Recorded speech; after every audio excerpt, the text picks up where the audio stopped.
uniknya ketika sebelum terpilih banyak yang datang istighosa, yasinan, tablik akbar. Tapi setelah selesai terpilih ya konseran. Tahu paham maksud saya? Syukurannya konser. Dalam konser itu datangin biduannya, musiknya gitu kan. Dan ini fitnah juga. Gitu. Bayangkan ketika itu Nabi masih hidup coba. Nah, kok muncul Nabi palsu? Nabi palsunya bukan orang yang bodoh, bukan. Musailamah al-Kadzab itu pinter, cerdas dia. Cerdas Musailamah al-Kadzab itu. Sampai dia dihormati di situ. Kenapa dihormati? Punya kecerdasan dalam bahasa.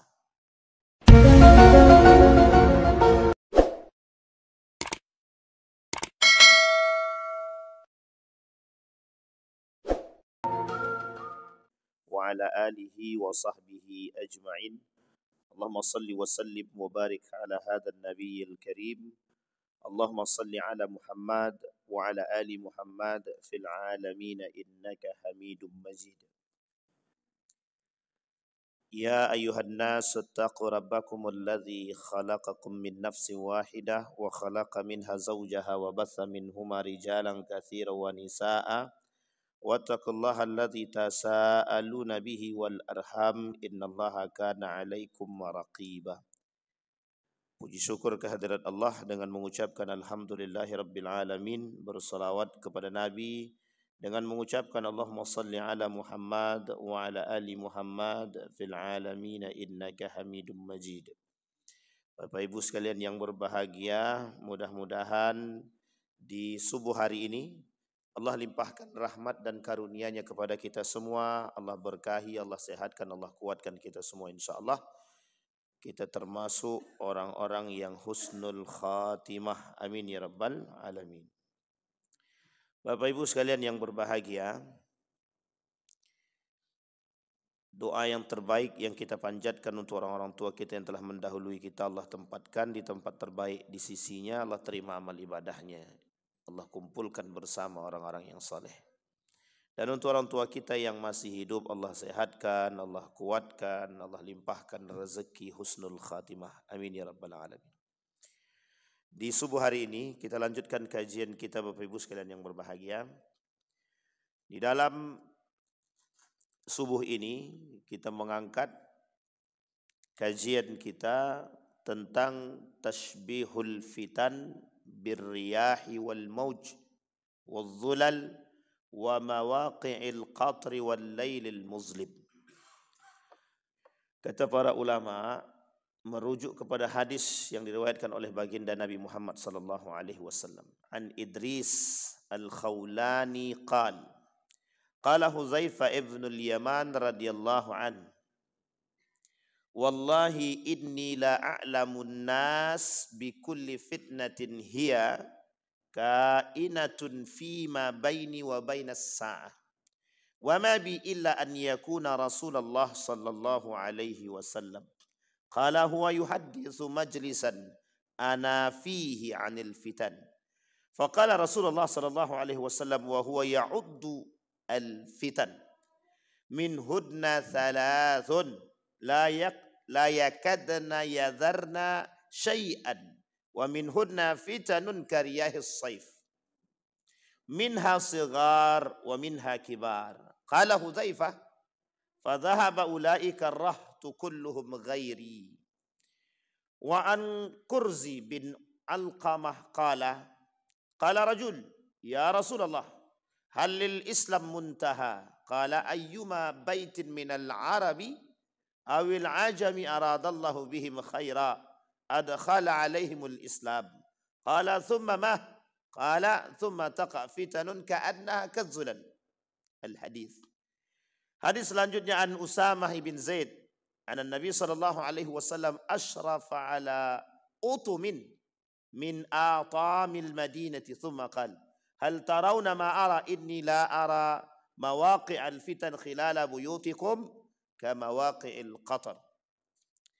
Di dalam hadis yang lain Nabi berkata, kata baginda Nabi Muhammad sallallahu alaihi wasallam dari Auf bin Malik, ataitu Nabi sallallahu alaihi wasallam fi ghazwati Tabuk wa huwa fi qubbatin min adab Faqala u'dud sittan baina yaday as-sa'ah mauti thumma futiha baitul maqdis thumma mutanun ya'khudhu fikumul ghanam thumma istifadatul mali hatta yu'ti ar-rajul mi'ata dinar fayadhillu sakhitan thumma fitnatun la yabqa baitun minal arabi illa dakhalathu thumma hudnatun takunu bainakum wa baina bani asfar faya'dhiruna fayatunakum tahta thamaniyata ghayatan tahta kulla ghayatin 12,000. Bapak Ibu sekalian yang berbahagia, di subuh hari ini kata baginda Nabi, fitnah itu ada 3 bentuk. Bentuk yang pertama kata Nabi dalam hadis itu bersifat riyah, angin yang datang. Angin itu bisa kenceng, bisa pelan, bisa kecil, bisa besar. Kemudian seperti mauj, gelombang. Fitnah itu bisa seperti gelombang. Kadang sekali datang itu yang besar, kadang yang datang kecil. Kadang gelombang dia kecil, kadang gelombang dia besar. Kalau gelombang kecil orang tak terlalu takut. Kalau gelombangnya besar, orang kabur.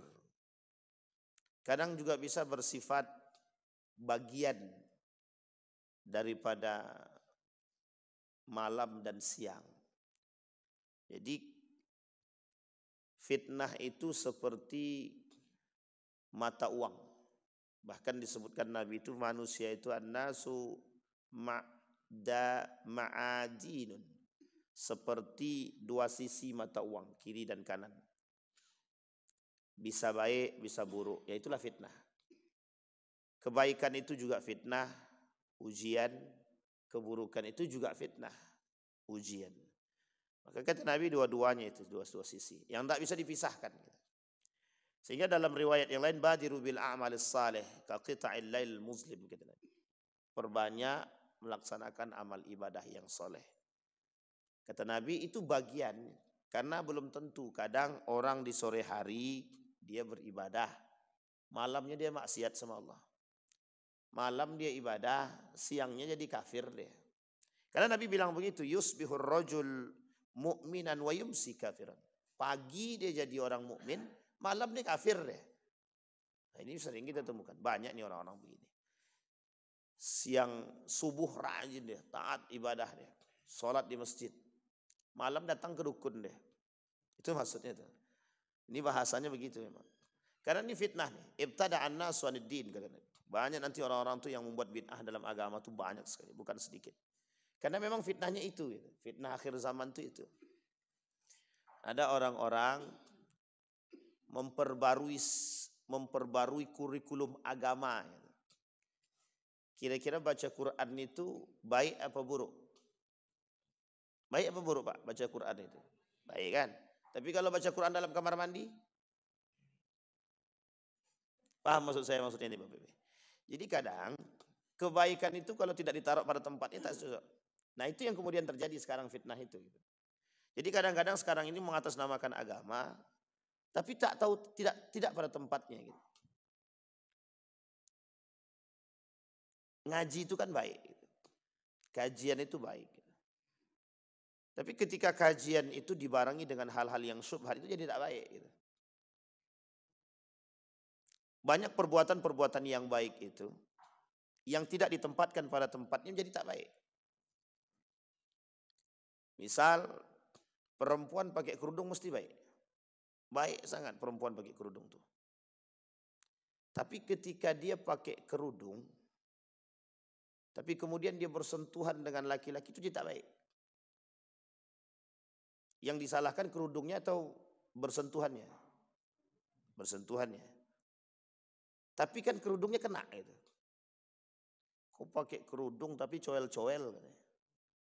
Paham maksud saya, Bapak Ibu? Sholat tapi maksiat. Tapi itu tak terlalu, kata Nabi. Yang parahnya itu ada orang yang sampai derajat perbuatannya itu pada kufur dan kafir.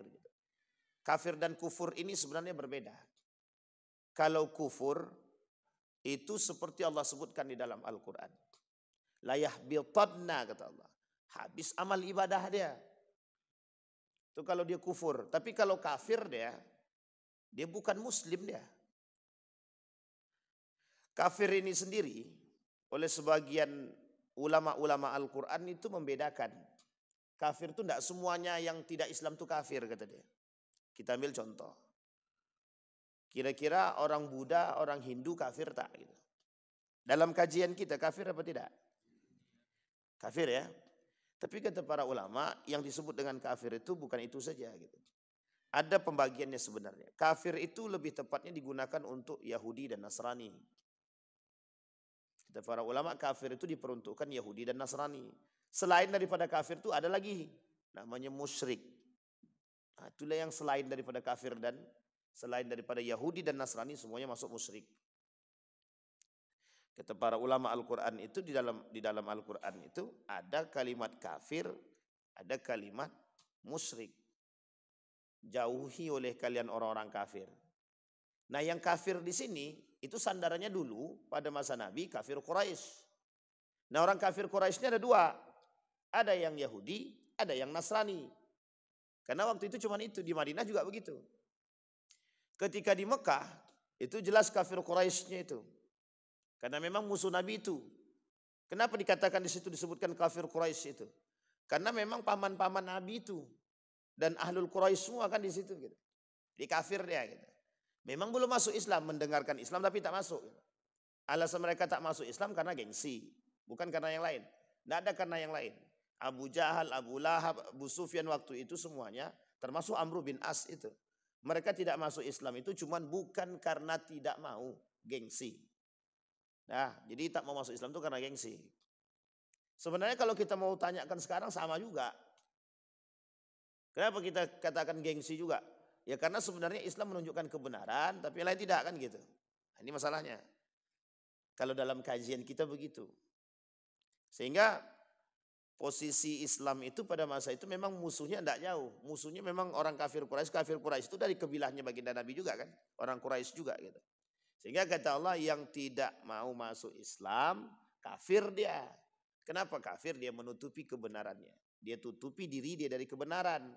Kenapa dia tutupi diri dia dari kebenaran? Karena gengsi tadi. Tahu tidak mereka kebenaran itu? Tahu dia.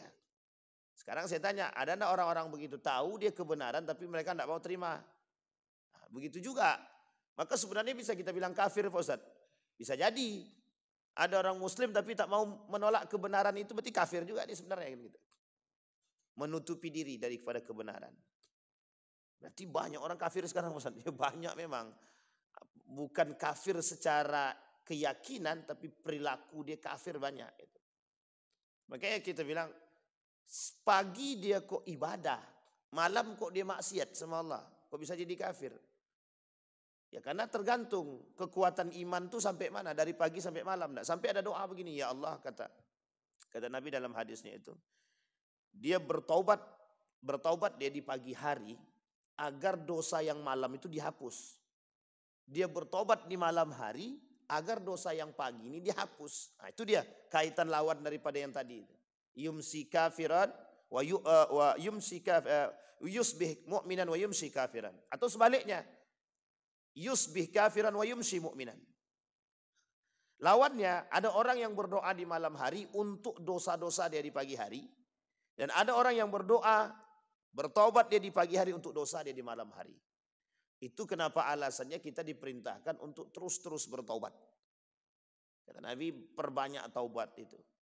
Kan taubat yang paling sederhana itu mengakui kesalahan. Nah, itu taubat pertama. Taubat yang kedua itu kita barengi dengan perbuatan. Apa perbuatan kita? Nah sebenarnya ada taubat yang paling besar itu. Kejujuran dalam hati atas perbuatan yang salah yang kita buat. Kadang tak mengaku dia salah. Hati ini. Kalau lisan mungkin mengakui tapi hati kadang susah. Nah yang orang-orang seperti ini.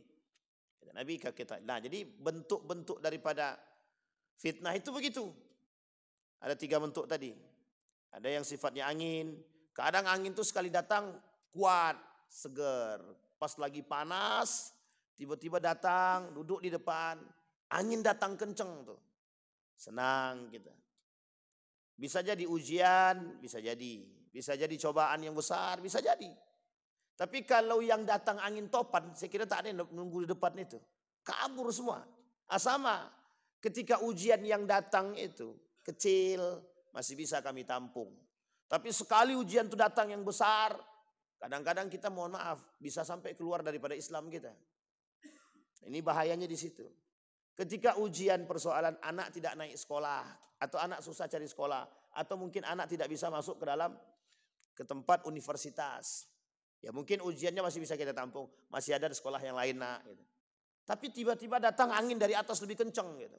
Rumah tangga rusak, orang tua sakit, anak kemudian melakukan narkoba, rumah terbakar, kebun habis. Kira-kira stres enggak tuh Pak? Kalau sempat kita sampai stres itu dan tidak mengakui atau kita datang justru kepada manusia atau kita tak datang kepada Allah, habis kita di situ. Rugi semua kita. Sudah rugi dunia, rugi akhirat juga. Gitu. Itu yang disebut. Maka ada orang-orang yang kadang-kadang salah kaprah dalam melakukan perbuatan. Gitu. Dengan sekian banyak persoalan yang datang, dia justru bukan datang kepada Allah, tapi dia datang kepada manusia, dia datang kepada dukun, dia datang kepada ini, kepada itu, dan lain sebagainya. Gitu. Yusbih mu'minan wa yumsi kafiran. Ini ketaatan istiqamah, kekuatan istiqamah namanya. Bagaimana menjadikan diri kita tetap istiqamah. Nah kemudian sebaliknya. Wa yumsi mu'minan wa yusbih kafiran. Malam dia jadi kafir, pagi dia jadi orang beriman. Sebaliknya. Jadi ini cuman sebaliknya. Nah kata baginda Nabi itu juga bagian daripada macam-macam fitnah. Bentuk fitnah yang datang kepada manusia. Sehingga manusia ini harus siap dengan segala kondisi. Nah yang bisa membuat kondisi itu bertahan, kata Nabi, badiru bil a'malis saleh. Maka perbanyaklah, perkuatlah dengan amal-amal saleh. Amal saleh itu seperti apa? Bukan hanya hablum minallah, tapi juga hablum minan nas. Bagaimana ibadah kita dengan Allah dan ibadah kita dengan manusia. Karena banyak singgungan itu dengan manusia, bukan hanya dengan Allah saja.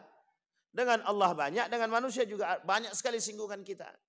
Maka kebaikan yang harus kita lakukan hal-hal seperti itu. Itu kata Nabi. Nah kemudian ketika baginda Nabi Muhammad SAW itu wafat. Coba bayangkan. Ketika Nabi wafat, itu Nabi palsu muncul tuh. Nabi masih hidup, Nabi palsunya 7. Dan masih bertahan sampai Nabi wafat. Ketika baginda Nabi wafat, jasad belum dikubur, itu di sebelah utara tuh sudah ada namanya manusia yang deklarasi. Deklarasi dalam bentuk kongres resmi mengaku bahwa diri dia Nabi. Nah, coba bayangkan tuh. Nah sekarang yang ngaku Nabi tak berbuat seperti Nabi banyak itu. Tapi banyak juga yang ngaku Nabi itu. Mengaku Nabi secara lisan, mengaku Nabi secara perbuatan, itu banyak juga. Ada orang-orang yang bisa ahli fatwa itu udah kayak Nabi aja. Karena yang bisa berfatwa kan Nabi gitu. Tapi ini tidak, Nabi berfatwa karena Allah gitu. Ada manusia berfatwa karena hawa nafsu. Bedanya kita dengan Nabi, dengan para ulama yang saleh, mereka berijtihad dengan ilmu, kita berijtihad dengan nafsu. Ini yang harus dihati-hatikan. Karena memang begitu. Ketika Nabi masih hidup kok kenapa muncul Nabi palsu? Ya ini fitnahnya gitu, fitnahnya begitu. Nabi bilang begini dalam hadisnya, dari Auf tadi. Kata Nabi, ketika persiapkan oleh kalian ketika datangnya 6 perkara. Udud sittan baina yadayis sa'ah. Persiapkan diri kalian. Karena ada 6 hal, kata Nabi, yang 6 hal itu akan datang dan menjadi fitnah. Gitu. Kata Nabi, mauti yang pertama. Wafatnya baginda Nabi Muhammad SAW. Jadi wafatnya Nabi, ada judul buku namanya Armageddon. Boleh Bapak Ibu cari di Shopee boleh atau di mana boleh silahkan. Itu buku itu bagus sangat. Untuk pegangan orang-orang beriman. Wajib kita yakini hadis-hadisnya. Dalam buku itu, tanda hari kiamat pertama, tanda kecilnya, tanda kiamat itu, yang tanda-tanda kecil, itu lahirnya baginda Nabi Muhammad SAW. Tapi tanda kiamat selanjutnya dan munculnya atau sebagai fitnah selanjutnya itu mauti, meninggalnya Nabi, wafatnya Nabi. Coba bayangkan setelah Nabi wafat apa yang terjadi? Kacau semua. Muhajirin dan Ansor mau berantem tuh. Muhajirin mau Ansor mau berantem. Berantemnya bukan karena apa-apa, cuman karena kekuasaan saja. Pokoknya dari Ansor harus jadi pemimpin. Tapi bedanya yang dulu dengan sekarang, kalau sekarang nafsu semua isinya. Kalau dulu itu masih dibarengi dengan ketakwaan dan keimanan. Bisa dibedakan ya Bapak Ibu ya. Karena Abu Bakar tidak mungkin naik tidak mungkin Abu Bakar itu naik dengan urusan nafsu itu. Ya memang dibilang tidak mungkin juga tidak. Tapi ada rasa ketakutan yang tertanam dalam diri Abu Bakar itu untuk menjadi seorang pemimpin. Karena bukan dia milih diri dia sendiri. Yang minta Umar bin Khattab. Disepakatilah oleh dua Muhajirin dan Ansar tadi. Itu Nabi wafat itu. Jasadnya belum dikubur itu. Ali bin Abi Thalib tidak ada di situ. Fatimah tidak ada di situ.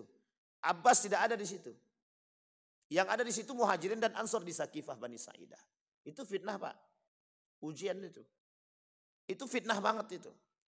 Fitnah yang berat ketika itu adalah yang sangat berat ketika itu menunjuk seseorang yang memiliki jiwa kepemimpinan yang bisa mendamaikan manusia yang ketika itu baru masuk ke dalam Islam. Coba bayangkan. Dan itu berat Bapak Ibu. Kenapa berat? Karena setengah daripada mereka bisa jadi murtad atau semuanya. Kalau salah pilih. Sehingga taruhannya ketika itu adalah urusan agama iya, urusan keseimbangan iya, urusan negara iya. Semua masuk di situ. Sama halnya kayak kita memilih pemimpin. Ini siapa yang kita pilih nih? Yang kita pilih ini taat agama apa tidak? Atau dia justru mendatangkan fitnah dalam agama, fitnah dalam sosial dan lain sebagainya. Akhirnya kita semua mencoba menjadi orang yang beristikharah. Muncul kelompok-kelompok bilang, masa milih pemimpin aja harus istikharah. Masa memilih pemimpin aja harus pakai agama-agamaan, istighosah dan segala macam. Justru ketika memilih pemimpin itu banyak yang jual agama itu. Datang jualan agama, pokoknya kita istighosah. Setelah terpilih dia hilang, dia mau istighosah kayak mau apa terserahlah gitu. Coba bayangkan, uniknya ketika sebelum terpilih banyak yang datang istighosah, yasinan, tablik akbar. Tapi setelah selesai terpilih dia konseran. Tahu paham maksud saya? Syukurannya konser. Dalam konser itu datangin biduannya, musiknya gitu kan. Dan ini fitnah juga gitu. Bayangkan ketika itu Nabi masih hidup coba. Nah, kok muncul Nabi palsu? Nabi palsunya bukan orang yang bodoh, bukan. Musailamah al-Kadzab itu pinter, cerdas dia. Cerdas Musailamah al-Kadzab itu. Sampai dia dihormati di situ. Kenapa dihormati? Punya kecerdasan dalam bahasa. Sehingga orang yang pandai bersyair ketika itu menjadi orang yang terhormat dan sangat disegani. Cuma kepleset lidah dia. Saking merasa diri dia pintar tadi, dia bilang saya dapat wahyu. Islam dia. Tapi ngaku nabi. Jadi nabi terakhir itu bukan Muhammad. Bukan Nabi Muhammad, tapi nabi terakhir Musailamah al-Kadzab. Ternyata setelah Musailamah al-Kadzab muncul pula nabi palsu yang lain. Perempuan pula. Nama dia Sajah namanya. Setelah muncul lagi nabi palsu yang lain. Jadi di 3 tempat muncul 3 nabi sekaligus. Tempat pertama Musailamah al-Kadzab. Tempat kedua Sajah. Ya tempat ketiga Tulaiha. Nah ada yang keempat. Yang keempat itu tapi dah agak jauh sedikit. Ada Al-Mukhtar. Al-Ubaid al-Thaqafi namanya. Al-Mukhtar Al-Ubaid al-Thaqafi. Itu juga nabi palsu. Kalau Mirza Ghulam Ahmad mesti Bapak Ibu tahu kan. Nah, ini pernah yang tua-tua mesti sudah hidup sezaman itu gitu. Mirza Ghulam Ahmad. Tapi ini jauh daripada baginda. Ada namanya Al-Aswad. Banyak pokoknya Bapak Ibu nabi palsu itu. Dan itu nabi masih hidup. Nah sekarang pertanyaannya. Apa korelasinya nabi palsu ini dengan wafatnya nabi? Maksud nabi, wafat aku banyak orang-orang yang ibtada'a bid-din. Akan banyak orang yang membuat agama itu dibid'ah-bid'ahkannya gitu. Paham sampai sini ya Bapak Ibu? Jadi bid'ah agama itu muncul semua. Yang tak pernah Nabi buat itu semuanya muncul semua. Yang tidak diridhoi oleh para sahabat muncul semua. Kita ambil contoh. Pada masa Nabi Nuh alaihissalam, itu ketika wafatnya Nabi Adam, Idris, itu muncul 5 orang tidak nabi tapi dianggap soleh. Karena mewariskan agama yang dibawa oleh Nabi Adam alaihissalam. Kitab tauhidnya dibawa Nabi Adam alaihissalam turun ke Idris. Sebelum sampai ke tangan Nabi Nuh. Ada 5 orang soleh. 5 orang soleh ini ketika mereka masih hidup mereka mengajarkan agama, mengajarkan nilai-nilai dan tauhid. Singkat cerita, ini singkat aja ceritanya. Singkat cerita, itu yang 5 orang wafat satu-satu. Wafat satu-satu. Yang pertama wafat, yang kedua wafat, yang ketiga. Tinggal 1 orang. Ketika yang satu ini tinggal, dialah yang mengajarkan kepada manusia-manusia yang tinggal di situ. Singkat cerita, wafat nih yang terakhir ini. Apa kata jamaahnya? Apa kata masyarakatnya? Siapa yang akan mengajarkan kami agama? Siapa yang mengingatkan kami kalau kami salah? Apa kata iblis? Tenang. Buat patung untuk mengingat mereka. Biar kita selalu teringat akan ajaran mereka. Buat patung. Dibuat nih patung. Ketika sedang buat patung, ada goresan dalam hati. Agamaku tidak boleh melarang kami membuat patung. Apa kata iblis? Bukan untuk disembah. Untuk mengingat aja. Sampai sini paham ya? Ini belum datang Nabi. Tapi orang soleh tadi udah wafat, 5-5-nya udah wafat nih. Singkat cerita, pada generasi ketiga. Yang 5 orang patung yang dibuat tadi. Bukan lagi jadi orang soleh. Dianggap Tuhan. Sampai sini paham? Sekarang kita lihat goresan-goresan tersebut. Nabi wafat, yang paling soleh, yang paling maksum. Nabi palsu muncul. Ini lebih sadis daripada itu. Jadi ketika Nabi palsu muncul, yang datang banyak. Kenapa mereka percaya? Karena Musailamah ini pintar, cerdas, bahasa dia bagus. Dianggap Nabi, mengaku dapat wahyu. Dibacakanlah sama Musailamah al-Kadzab tentang ayat-ayat. Yang ayat tersebut tidak ada di dalam Al-Quran. Tapi ayat tersebut yang dibuat oleh Musailamah al-Kadzab sendiri. Sampai sini paham ya? Tidak ada yang dibuat oleh Nabi. Tak pernah dibuat oleh Nabi. Tak pernah dibuat oleh para sahabat yang lain. Karena dia sebenarnya hidup sezaman dengan sahabat tapi tidak masuk dalam kategori sahabat. Karena dia ngaku Nabi tadi. Uniknya, lisan dia membacakan yang dianggap ayat dan diamini oleh pengikutnya. Sekarang saya tanya Bapak Ibu. Siapa yang pertama sekali dari kalangan dari baginda Nabi Muhammad SAW atau daripada para sahabat yang buat kajian ada jogetnya? Coba Bapak Ibu cari. Tidak ada Pak. Hari ini orang akan bilang itu cuman sekedar tarfih, hiburan. Oke, hiburan. Hari ini pertanyaannya generasi 2 tahun yang akan datang. Yang ini jadi apa? Wajib atau halal atau haram? Atau wajib dilakukan? Kita ambil contoh yang paling sederhana. Mohon maaf ya, jangan tersinggung. Kita ambil. Ini yang versi salahnya. Yasinan. Kita ambil contoh yasinan. Orang meninggal, ada yasinan Pak. Yasinan nih. Dulu orang paham zaman dulu, ini paham orang zaman dulu nih. Yasin itu dibuat karena waktu kondisi itu Islam ini sedikit. Sehingga harus masuk dalam urusan budaya. Masuklah. Ketika itu pahamnya ini bukan jadi satu hal yang wajib. Tapi ini perbuatan yang ketika itu dianggap penting untuk menarik orang dan bisa berlemah lembut. Karena hubungan manusia dengan manusia. Sampai di sini paham ya Bapak Ibu. Ini urusan sosial. Dimasukkanlah agama. Sampai sekarang kalau ada orang meninggal tidak yasinan, kira-kira gimana telinga kita dengar? Sampai ada yang mengatakan kalau tidak dibacakan yasin, ini mayat menangis. Kalau tidak dibacakan yasin, ini bid'ah. Ini bahaya. Sampai mereka katakan baca yasin itu wajib.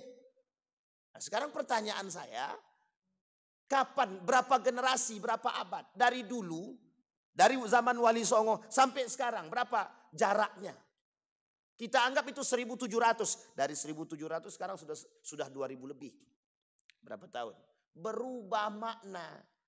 Yang tadinya pemahamannya cuma sebatas pada pemahaman yang biasa dan hanya untuk menarik orang bisa masuk Islam, berubah menjadi sesuatu hal yang hampir diwajibkan. Pertanyaannya, siapa yang mewajibkan?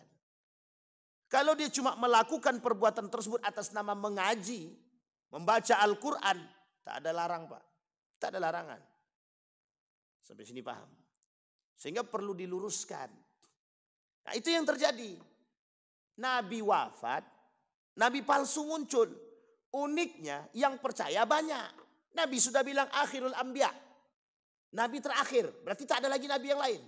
Lah kok bisa ada manusia yang percaya? Sama dengan yang tadi. Lah kok bisa ada manusia yang percaya bahwa Yasin itu wajib? Sehingga kalau tidak yasinan itu tidak berkah. Kalau tidak yasinan tak masuk. Pertanyaannya yang mewajibkan itu siapa gitu. Sampai sini paham ya Bapak Ibu ya? Nah ini tradisi. Nah sekarang pertanyaannya, kapan tradisi Maulid Nabi misalkan? Maulid Nabi. Ini tradisi. Jangan pahami Maulid Nabi ini sebagai hukum atau syariat. Kalau dipaham Maulid Nabi syariat itu haram hukumnya. Nah sampai sini paham ya? Tapi dipahami Maulid Nabi ini sebagai tradisi. Sehingga persoalannya bukan pada tradisinya ini. Tradisi itu baik buruknya yang jadi masalah sekarang. Sehingga pertanyaannya, Maulid Nabi baik apa tidak? Baik. Pertanyaannya kalau Maulid Nabi ada joget-jogetnya, ada gendangnya gimana? Ustaz, itu gendangnya Islami. Betul, gendangnya Islami. Perempuan yang nyanyinya pakai celana sempit. Jadi haram atau halal? Yang didengar tuh solawatnya atau yang ditengok tuh wanitanya. Misal mohon maaf ya. Maulid Nabi di masjid nih. Gendang di sini. Ada adik-adik kita yang sekolah-sekolah, baik itu ibu-ibu, pakai pakaian memang tertutup misal. Tapi berjoget dia. Pertanyaannya, layak atau etis enggak perempuan joget itu? Sekarang kita lihat runut lagi. Etis enggak dia joget dalam masjid? Etis enggak dia bergendang di masjid? Etis enggak dia melakukan berlenggak-lenggok dalam masjid? Ini pertanyaan. Sehingga kajiannya bukan hanya sebatas ini baik buruk. Bukan saja, kita tinjauannya jauh. Sesuatu yang baik kalau tidak ditempatkan pada tempat yang baik, tak jadi baik dia Pak. Tak jadi baik. Ini yang disebut oleh Nabi. Ibtada'an nas. Banyak orang-orang bermunculan dengan perbuatan-perbuatan fitnah. Nah fitnah tersebut itu datang setelah Nabi. Setelah Nabi wafat. Maka kata Nabi, wafatnya aku ini fitnah kata Nabi. Meninggal Nabi, fitnah itu muncul semua. Coba bayangkan, yang murtadnya lah, yang tak mau bayar zakat. Apa kata mereka? Itu kan zakat itu ketika Muhammad masih hidup. Setelah Muhammad wafat ya tidak ada. Mati Muhammad, mati zakat. Uniknya, yang menangis ketika Nabi meninggal, itu banyak sekali Pak. Dan histeris. Datang Umar bin Khattab. Kata Umar bin Khattab, kalian tuh cinta sama Muhammad atau cinta sama Allah? Kata dia. Coba.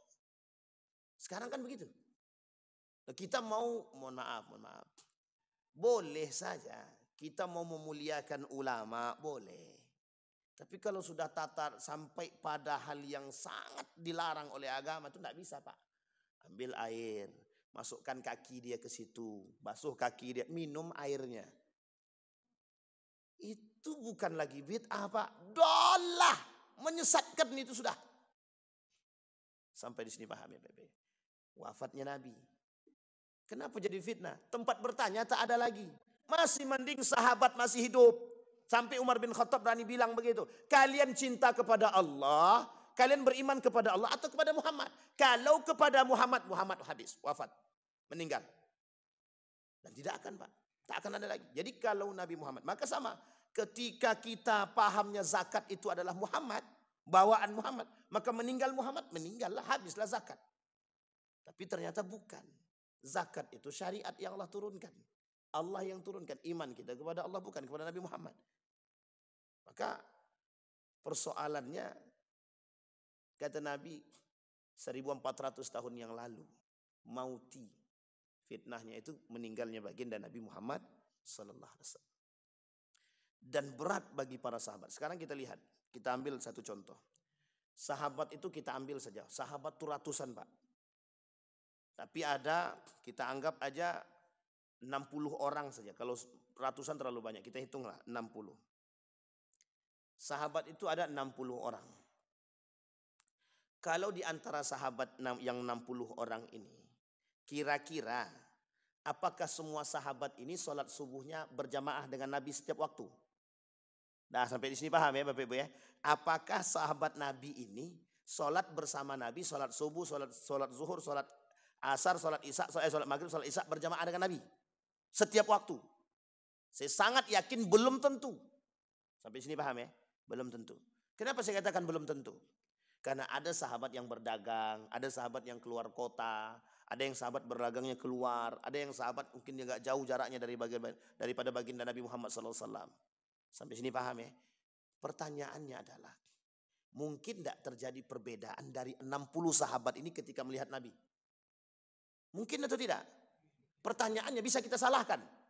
Umar bin Khattab ente salah. Ubay ente salah. Tidak mungkin Pak. Sahabat Nabi Pak. Dan ketika para sahabat ini salah, mereka akan datang kepada Nabi untuk bertanya, yang kami buat ini betul apa salah? Nah, contohnya begitu. Sehingga Bapak Ibu sekalian yang berbahagia, Nabi kan tempat bertanyanya jelas gitu. Sehingga para sahabat kalau punya masalah nanya sama Nabi. Sekarang Nabi tak ada, sahabat tak ada, tabi'in tak ada, tabi'in tak ada. Tinggal para ulama. Ulama pun terbagi dua, tergantung. Ulama yang mana? Ulama dunia atau ulama akhirat? Lah kalau ulama dunia apa yang kita tanya selesai Pak? Apa yang kita tanya selesai? Boleh kami joget? Boleh. Boleh son horek? Boleh. Boleh perempuan joget? Boleh. Itu kalau ulama dunia asal datang duit. Sampai sini paham? Tapi kalau ulamanya akhirat, dipertimbangkan semua dengan keilmuan Pak. Sesuai tidak dengan apa yang dikatakan oleh baginda Nabi Muhammad SAW. Sampai sini paham ya Bapak Ibu ya? Jadi kata Gus Kausar itu, jangankan son horek. Katanya. Maulid Nabi aja bisa jadi haram. Katanya. Kapan maulid Nabi haram? Ya kalau sudah keluar daripada batas nilai-nilai norma-norma agama. Katanya. Dan itu sangat masuk akal Pak. Sangat masuk akal. Nabi tak ada. Tempat bertanya tak ada. Sehingga terjadi ikhtilaf itu sangat. Umar bin Khattab pernah menarik kerah baju sahabat Nabi yang lain. Ketika sahabat Nabi ini jadi imam. Didengarin sama Umar bin Khattab. Lu kok enggak sama dengan saya? Katanya. Dibaca suratnya tak sama. Surat Ar-Rahman dibaca. Tak sama Pak. Beda. Suratnya sama, modelnya berbeda. Sehingga ditarik sama Umar bin Khattab. Engkau ini sesat nih. Katanya. Ini bahasa kita ya. Sesat nih. Nah, coba bayangkan. Karakter itu ada enggak sekarang begitu? Baru selesai sholat kita. Dicegat sama orang. Kau ini sesat nih. Imam sesat kan nih. Enggak sah sholat ini. Aku sholat lagi lah. Kejadian Pak. Wajar tuh. Kalau sekarang nih. Kenapa wajar? Jauh dari Nabi. Jauh daripada sahabat. Sampai sini paham ya? Itu masa Nabi. Ditarik sama Umar bin Khattab.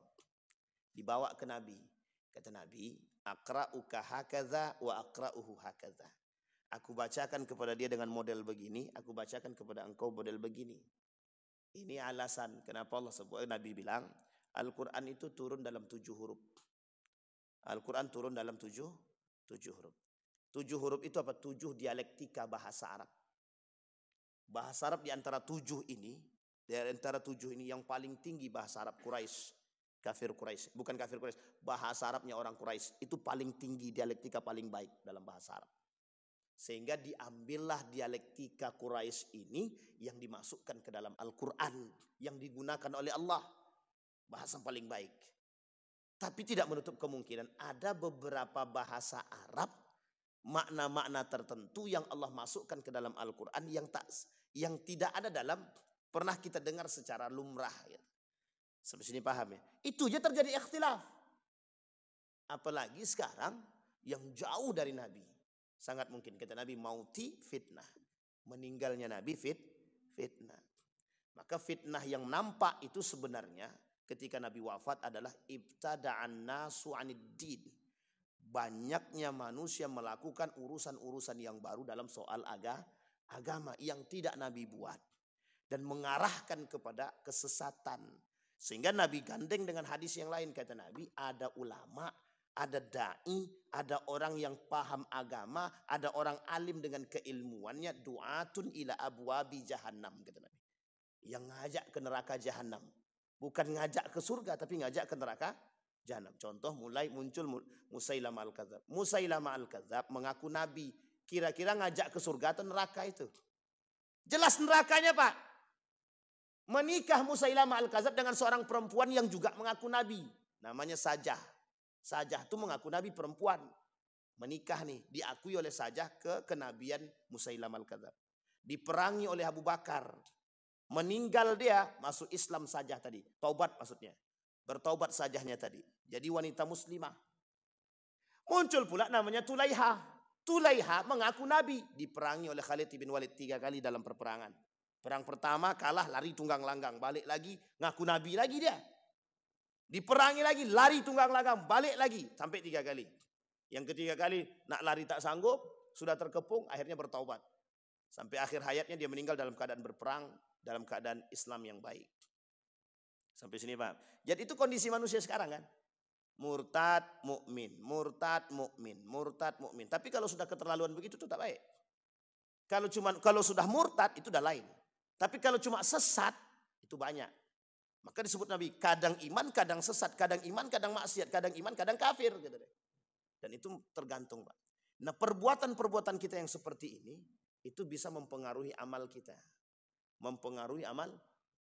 Lain asyrakta layahbitotna. Kalau kita sempat melakukan kesesatan dalam amal ibadah, kesyirikan, kemudian perbuatan-perbuatan yang menduakan Tuhan, layahbitonna, sungguh sangat akan Allah hapuskan. Sungguh sangat akan Allah habiskan. Allah hapuskan, Allah bakar amal soleh mereka. Mauti. Wafatnya baginda Nabi Muhammad SAW. Jadi fitnah. Yang kedua, thumma futiha baitul maqdis. Kata Nabi yang kedua, dari 6 tadi, sittan baina yaday sa'ah tadi. Kata Nabi karakter tanda hari kiamat itu ada 6. Sebenarnya banyak, tapi Nabi sebutkan yang 6 ini perhatikan betul, kata Nabi. Yang kedua itu, Baitul Maqdis itu akan sejahtera Palestina. Rakyat Palestina sejahtera. Ini sudah terjadi penaklukan pada masa Nabi Muhammad SAW, Umar bin Khattab, Salahuddin Al-Ayyubi. Tinggal yang terakhir sekarang nih. Kata para ulama, sebagian besar ulama bilang ini yang terakhir nih. Ini kalau sejahtera Palestina nih, katanya. Kalau merdeka Palestina dan sejahtera Palestina, kata para ulama, sangat ada kemungkinan tanda hari kiamat yang dikatakan oleh Nabi itu terjadi. Artinya kedekatan kita dengan hari kiamat. Bahkan Nabi bilang, kata Nabi begini, kepala Nabi begini, tangan dijengkalkan, kata Nabi. Saking dekatnya hari kiamat kata Nabi begini, saking dekatnya hari kiamat, lebih dekat hari kiamat itu daripada tangan Nabi nih. Nabi begini tangan di kepala nih. Kata Nabi, lebih dekat hari kiamat itu daripada tangan saya nih. Ketika tanda-tanda yang tadi saya sebutkan, yang kita sebutkan, yang disebutkan oleh Nabi, itu terjadi. Pertanyaannya sebenarnya bukan itu. Tanda-tanda seperti ini itu bukan untuk kita menakut-nakuti, bukan. Tapi seberapa tahan kita dengan ibadah kita tadi. Seberapa kuat kita dengan istiqomah kita tadi. Sampai Nabi bilang begitu. Sampai sahabat ketakutan itu. Saking takutnya sahabat, ya Allah, ya Rasulullah, doakan sama Tuhanmu, sama Allah, ya Allah, biar kami ini dimatikan gitu. Ada yang sudah berdoa begitu? Kalau belum ada, kita doakan sama-sama. Sampai berdoa, Pak. Ya Rasulullah, doakan kepada Allah agar mematikan kami sebelum bertemu dengan itu. Saking takutnya, Pak. Karena fitnahnya berat, besar. Nah, kita hidup di zaman itu sekarang. Pertanyaannya, kita yang hidup di zaman itu bagaimana kekuatan keimanan kita? Itu yang betul dipertaruhkan. Sampai sahabat bilang, mempertaruhkan keimanan di hari-hari akhir zaman itu seperti sedang memegang bara api, kata Nabi. Saking susahnya, Pak. Siapa yang sanggup megang korek api, ya takut? Nah, ini korek api, hidup api yang kita pegang itu pun tetap berani kita. Apalagi bara api yang dipegang. Artinya yang selamat yang mana? Yang kuat iman, Pak. Makanya berat, Pak. Ini Dajjal belum datang nih. Ini kalau Dajjal datang bahaya kita, Pak. Makanya amalkan betul tuh amal soleh itu. Salah satunya surat Al-Kahfi. Nah, Itu rajin-rajinlah Pak baca itu karena hadis Nabi sahih hadisnya itu. Tapi Al-Kahfi dibaca, sholat bolong sama tidak? Nah, paham baik-baik Pak ya. Al-Kahfi dibaca, tapi bid'ah jalan juga. Al-Kahfi dibaca, percaya manusia juga. Itu masalah Pak. Sampai sini paham ya Bapak Ibu ya. Baik. Futiha Baitul Maqdis. Nah, dalam riwayat yang lain, ketika Baitul Maqdis ini sejahtera, itu kan tanda kiamat tuh. Madinah hancur. Madinah akan mengalami kehancuran. Itu Nabi hadisnya bilang begitu kata Nabi. Hadisnya sahih itu. Kata Nabi, Madinah itu akan hancur. Akan hancur itu bagaimana? Ini yang kemudian tidak bisa kita pastikan apakah langsung dibom seperti Hiroshima Nagasaki atau seperti apa dengan nuklir, terserah. Tapi kata para ulama yang disebut kehancuran Madinah itu berubah. Nilai-nilai agama bergeser sedikit demi sedikit. Apa kata Nabi dalam riwayat selanjutnya kata Nabi? Thumma fitnatun la yabqa baitun minal arabi illa dakhalathu. Akan muncul fitnah-fitnah itu masuk ke dalam rumah-rumah orang Arab. Jadi kehancuran Madinah itu dan negara Arab itu masuknya fitnah-fitnah itu ke dalam rumah orang-orang Arab. Sekarang pertanyaannya fitnah apa yang masuk? Fitnah apa yang masuk? Semua fitnah. Fitnah musik, fitnah kekafiran, fitnah kemaksiatan, fitnah kesyirikan, fitnah harta, fitnah wanita, fitnah anak, semua masuk jadi satu di situ. Fitnah dunia masuk ke dalam rumah. Maksudnya bagaimana tuh Pak Ustadz? Orang-orang Arab yang tadinya dekat dengan Al-Quran dan nilai-nilai agama, mereka akan selewengkan sedikit demi sedikit. Sampai sini paham ya? Ini bahasa kiasan yang memerlukan penjelasan. Maksudnya apa? Bergesernya nilai agama dari orang-orang pemegang kendali agama. Maksudnya apa? Dulu kan agama nih, Islam ini datang dari Arab. Kalau bahasa mereka, datangnya dibawa oleh orang-orang yang memang tinggal di Arab. Baginda Nabi Muhammad SAW. Lahir di Mekah. Pindah ke Madinah. Mekah Madinah sentral untuk Islam. Pada saat itu kenapa? Karena Nabi hidup di situ. Sekarang rumah-rumah orang-orang yang pernah mendengarkan Islam itu dan berpegang teguh dengan nilai Al-Quran itu nanti tak lagi begitu. Dengan musik lebih banyak persentase musik kepada Al-Quran daripada Al-Quran. 60-nya musik, 40-nya Al-Quran. Semakin akhir nanti 70-nya musik, 30-nya Al-Quran. Nanti naik lagi 80-nya musik, 20-nya Al-Quran. Itu terjadi di Andalusia, Spanyol. Di Spanyol terjadi. Makanya di Eropa itu sekarang sangat berkembang yang namanya musik itu karena ada pembawanya. Dan yang bawanya juga muslim. Nah, itu nanti kapan waktu dikaji sejarahnya Andalusia. Banyak itu penyebabnya Pak. Nah sekarang begitu. Ketika Sonhorek saja. Sonhorek itu diharamkan. Yang protes siapa? Muslim juga. Apa kata mereka? Main halal haram aja kata dia. Sampai sini paham ya Bapak Ibu ya. Ini sebenarnya sederhana sebenarnya. Ini kalau yang berbicara ini selesai itu. Tapi untung kita punya ulama-ulama yang baik. Ulama-ulama yang benar. Didatangin tuh pakarnya Pak. Didatangin yang ahlinya tuh. Sonhorek tuh hidup di sono kaca ini bisa pecah nih Pak. Saking berbahayanya gitu. Sehingga banyak yang tersinggung, banyak yang sakit, banyak yang ini menyebabkan kekacauan segala macam. Diharamkan oleh para ulama. Diharamin tuh para ulama. Pertanyaannya, yang diharamkannya sonhoreknya atau musiknya gitu. Harusnya dua-duanya. Bukan hanya sekedar sonhoreknya saja. Sampai sini paham ya Pak? Karena sonhoreknya kalau dihidupkan doang, tanpa musik itu juga gak enak gitu. Tidak mau orang nikmati Pak. Sampai sini paham Pak? Jadi ini fitnah Pak. Fitnahnya di situ. Fitnah hartanya. Banyak kata Nabi fitnahnya itu. Banyak sekali. Nah termasuk fitnah perempuan. Termasuk fitnah perempuan. Tenang ibu-ibu. Pagi ini kita tak bahas perempuan. Tenang aja. Cuman sampai aja di situ. Karena kalau kita bahas sakit hati pula ibu-ibu nanti. Karena betul Bu. Nabi bilang fitnah perempuan ini bahaya betul. Kata Nabi paling berbahaya fitnah itu wa'adhar wa'azam. A'zamul fitnati wa'adharu fitnat. Fitnah yang berbahaya, fitnah yang paling besar kata Nabi. Fitnatun nisa. Fitnahnya perempuan. Maka sampai Nabi bilang gini, wattaqun nara wattaqun nisa. Takutlah kalian kepada api neraka dan takut kepada fitnahnya perempuan. Bukan takut perempuan ya. Kalau takut perempuan bahaya nih. Tapi takutlah akan fitnah perempuan. Tapi dimaknai sama Pak, hampir sama dimaknai. Kalau sekarang ini, wattaqun nisa, takutlah kalian sama wanita. Betul Pak, banyak suami-suami takut sama perempuan sekarang. Saking takut, banyak laki-laki takut sama perempuan. Yang dimaksud hadis itu takutlah dengan fitnah perempuan. Sekarang Bapak Ibu tengok tuh di media sosial, perempuan mana yang tidak menjual harga diri dia? Perempuan mana yang hari ini tidak menjual harga diri? Hampir Pak isi di media sosial itu perempuan telanjang. Telanjang di sini jangan salah paham Bapak-bapak. Bukan tak pakai baju, pakai baju. Cuman ingin menampakkan, saya bilang kok tanggung betul, buka aja semua selesai. Tapi kan bukan itu yang mereka mau. Tahu Bapak Ibu maksudnya apa? Demi duit, juallah harga diri. Apa bedanya dengan Miss Universe? Sama. Juallah kemolekan tubuh, dapat duit. Menang bangga. Apa bangganya? Dianggap cerdas. Yang ada jahiliyah betul tuh Pak.